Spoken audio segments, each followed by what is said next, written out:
Shalom Bapak Ibu Saudara yang terkasih di dalam Tuhan. Bapak Ibu Saudara yang terkasih, pernahkah Bapak Ibu mengalami lupa makan dan lupa minum?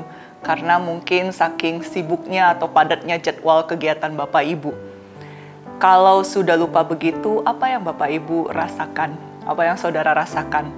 Tentu saja lapar dan haus itu yang kita rasakan, bukan? Saudara, lapar dan haus adalah sebuah sinyal yang dikirimkan oleh tubuh kita atau dimunculkan oleh tubuh kita untuk mengingatkan tentang kebutuhan kita.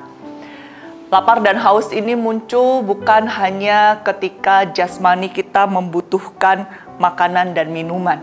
Tapi firman Tuhan mengatakan bahwa ada rasa lapar dan haus akan hal yang lain yang dibutuhkan juga oleh kehidupan kita manusia.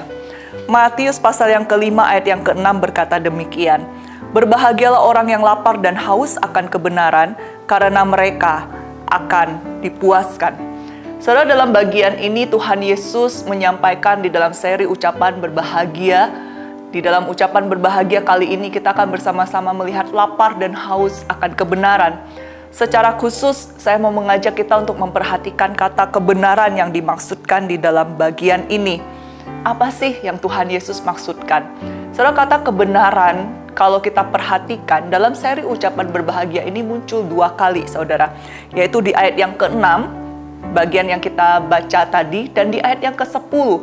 Kalau saudara perhatikan itu adalah ayat penutup di dalam seri ucapan berbahagia. Jadi ucapan terakhir, saudara, ada kata kebenaran. Nah, untuk memahami arti kata kebenaran ini tidak ada salahnya kalau kita memperhatikan konteks dari bagian firman Tuhan ini. Konteks dari ucapan berbahagia ini. Saudara, ucapan berbahagia ini dapat kita bagi di dalam 2 kelompok. Kelompok yang pertama yaitu ayat yang ke-3 sampai ke-6 itu berbicara tentang emptiness and longing for fullness. Artinya apa, saudara? Berbicara tentang kekosongan, berbicara tentang sebuah kerinduan, kehausan akan kelimpahan, akan kepenuhan orang yang miskin di hadapan Tuhan, ya. Kemudian kita berbicara tentang orang yang bergantung kepada Tuhan, orang yang berduka cita, orang yang lemah lembut. Nah, ini adalah orang-orang yang dikelompokkan, kalau mau dibilang kelompok yang pertama ini bicara tentang seseorang yang punya sebuah kehausan, kerinduan untuk dipenuhi.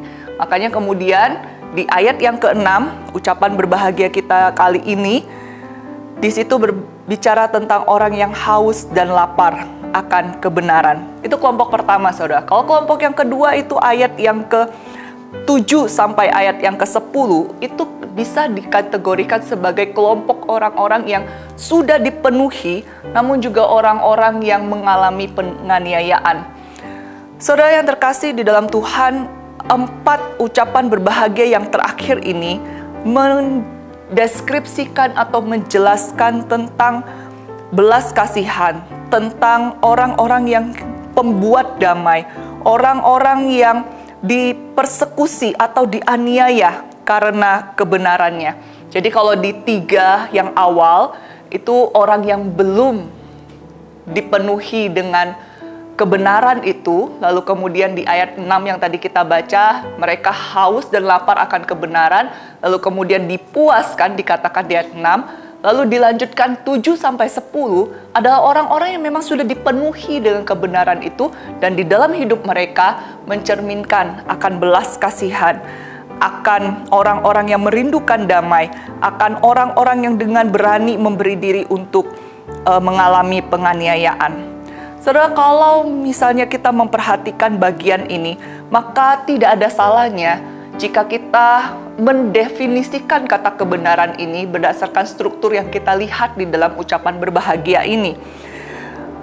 Ayat yang ke-6 berkata bahwa orang-orang yang lapar dan haus akan kebenaran, orang-orang yang dipenuhi oleh kebenaran itu, mereka akan mengalami yang namanya penganiayaan, namun itu semua karena mereka sudah dipenuhi oleh kebenaran.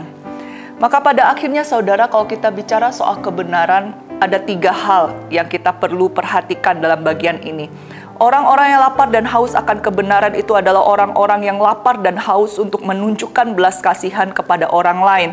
Menjadi murni hatinya di hadapan Tuhan yang dapat melihat hati dan berupaya untuk membuat kedamaian. Sekali lagi, Matius 5 ayat 6 berkata, berbahagialah orang yang lapar dan haus akan kebenaran karena mereka akan dipuaskan.